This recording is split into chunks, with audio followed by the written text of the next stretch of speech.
projek Politeknik Banting.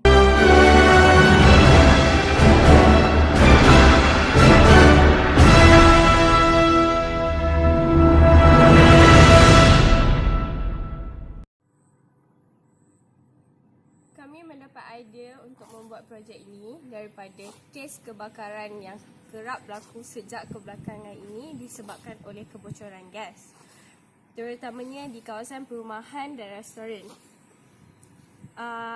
Yang terbaru berlaku di kawasan Tafiz yang menyebabkan kematian beberapa orang guru serta pelajar.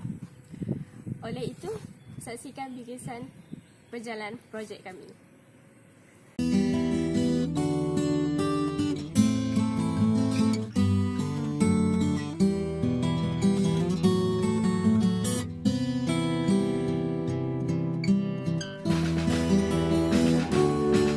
Assalamualaikum Chef, apa khabar? Waalaikumsalam. Alhamdulillah.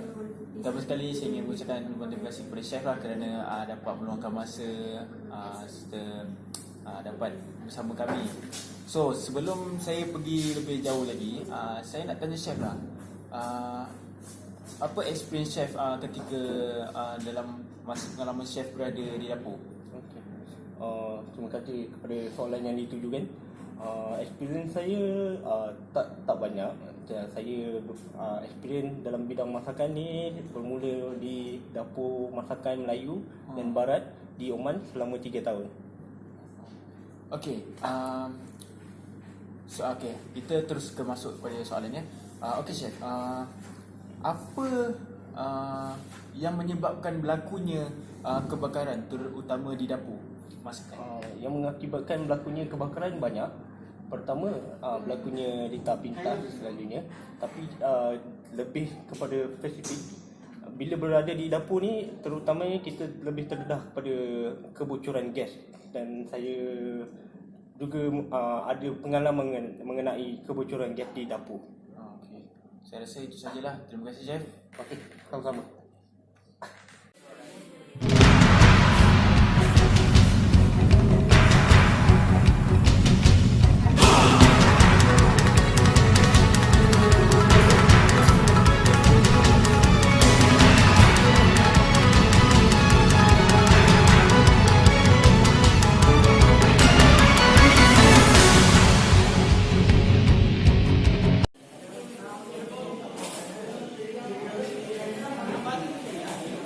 Cuba kat atas.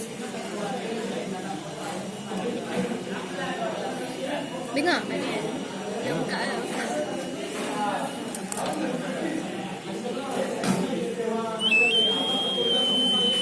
Yang tu lah.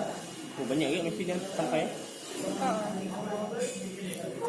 Lepas tu kita boleh offkan, macam every user dia akan kena download apps dekat phone. So dia boleh off dia punya alarm tu dan